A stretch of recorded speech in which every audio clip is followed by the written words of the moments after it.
Memiliki nilai jual tinggi, Dinas Perkebunan Fakfak dengan berbagai programnya terus mendorong eksistensi pala fakfak menjadi komoditas unggulan daerah. Pala negeri atau pala fakfak Tomandin ini di pasaran mempunyai nilai jual tinggi, sehingga seringkali menjadi rebutan sebagai salah satu komoditi perkebunan, kata PLT Kepala Dinas Perkebunan Fakfak, Widi Asmoro Jati kepada tribunpapuabarat.com di Fakfak Papua Barat, Selasa, 4 Juni 2024. Kita memiliki hak paten terhadap pala fakfak yang juga menjadi salah satu sumbangsi untuk Indonesia di dalam berkontribusi untuk meningkatkan penghasilan pala dunia.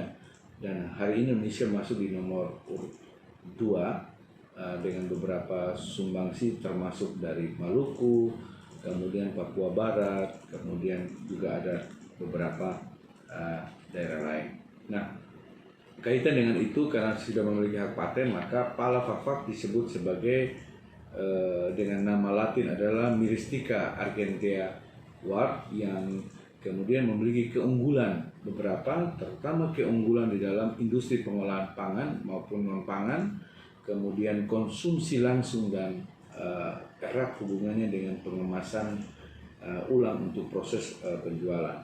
Nah, itu sebetulnya beberapa hal dari hasil penelitian dan ciri-ciri anatomi dari pala fakfak ini. Yang pertama tentunya pala ini berbentuk agak berbeda, berbentuknya lonjong, kemudian telah kondisi matang kemudian dipetik, kemudian dilakukan proses pengeringan, dan kalau dilihat dari beberapa parameter pala fakfak ini memiliki kualitas yang cukup bagus dengan warna juga yang sangat menarik, yaitu agak hitam kecoklatan, dan memiliki kandungan dari sisi biji itu yang disebut dengan kernil itu sekitar 61% dalam setiap kilo biji dalam batok pala. Kemudian juga kadar airnya maksimal tidak lebih dari 10%. Nah, di samping itu memang karakteristik buah pala fakfak ini menjadi unggul dibandingkan dengan pala-pala lain. Kalau kita lihat ciri-cirinya sangat jelas, berbentuk kuning kecoklatan,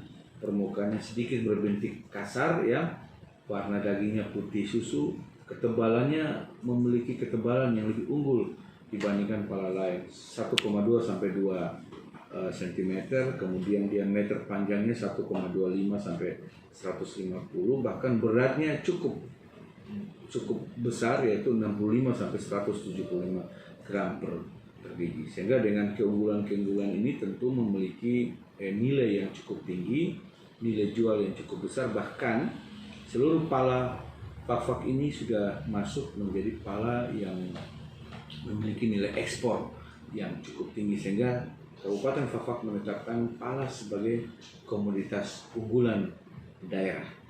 Luasnya 18.547 hektar dengan tingkat produksi rata-rata fluktuatif di antara 1.500 sampai 3.000.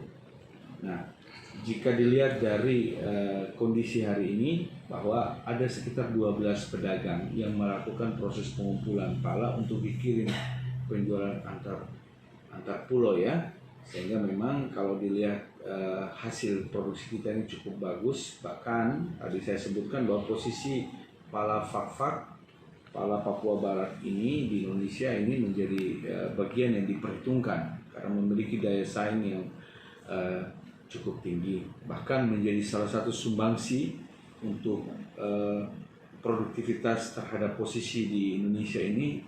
Dari data terakhir sekitar 5.675 ton lebih yang dikirim menjadi kolektif dengan pala lain yang kemudian dikirim keluar dan bisa menjadi salah satu nilai tambah bagi produk pala di Indonesia. Memiliki nilai jual yang cukup tinggi. Karena nilai jual yang cukup tinggi ini menjadi bagian dari salah satu komoditi perkebunan yang selalu menjadi rebutan. Bahkan boleh dibilang di dalam kehidupan pasar perdagangan pala ini menjadi salah satu perdagangan yang sifatnya mafia ya, sehingga memang produksi pala ini sangat tadi yang disebutkan bahwa sangat sulit ditemukan karena memang sudah dikuasai oleh pedagang-pedagang tertentu. dari catatan kami di dinas, karena setiap proses pengiriman itu selalu meminta uji kadar air, sehingga kita pastikan bahwa dari tujuannya sudah jelas bahwa pala fak-fak ini dilakukan proses perdagangan antar pulau, dikirim ke Surabaya lewat pelabuhan fak-fak untuk selanjutnya mungkin diteruskan untuk ekspor ya ke keluar, misalnya ke Belanda, ke Cina, Vietnam, Uni Eropa dan lain-lain ya.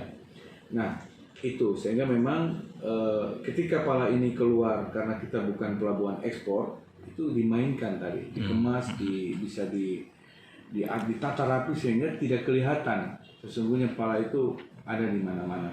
Namun demikian sebetulnya pala juga memiliki tingkat kualitas yang berbeda-beda, sehingga ada bagian pala yang sebetulnya kalau kita lihat untuk kebutuhan lokal, kita bisa temukan misalnya di Surabaya di pasar Gubeng misalnya, ada untuk kebutuhan bumbu, bahkan informasi juga ke kami bahwa pala fak-fak ini masuk di kebutuhan Indofood ya, untuk pasar lokal tadi, untuk kebutuhan makanan dan minuman sesuai dengan kebutuhan yang kita dapat atau kita peroleh informasi seperti itu. Sehingga memang karena jumlahnya tadi bisa memenuhi pasar, kemudian dia memiliki nilai ekspor, bisa jadi ini dikemas, dikondisikan sehingga tidak terlihat terjual di pasar secara bebas. Terima kasih sudah nonton.